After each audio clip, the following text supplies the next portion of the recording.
Hi there, Taurus. Thank you for joining me for your weekly forecast for week commencing the 19th of November. Now, relationships are a big focus for all of us, and it doesn't just have to be with our significant other if we have one. It can be with our cat, it can be with our neighbours, it can be with our workmates. And this week, relationships continue to come very much under the astral microscope for you. On Tuesday, there's a quarter moon suggesting that if you do have to relate to anyone in a position of influence, it's probably best to be more conventional in your approach, how you present yourself. Don't be tempted to take any shortcuts because it could actually come back against you. Now on Thursday, there is a big day because the Sun moves out of your sector of relating, but is replaced by your ruling planet Venus.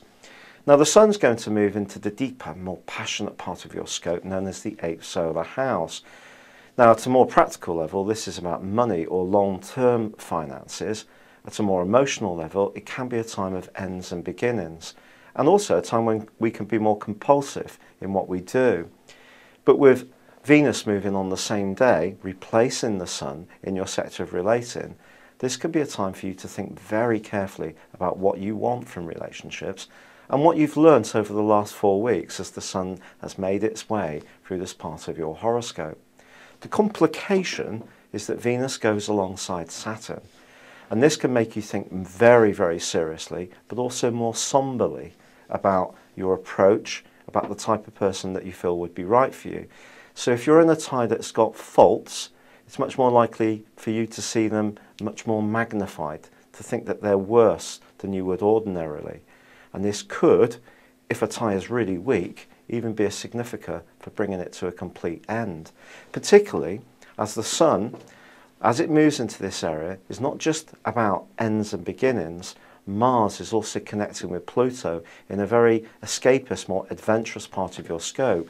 And you may feel it's time to cut and run this week if something you feel you've given it everything you possibly can and you're not getting anything back from the other person as you see it.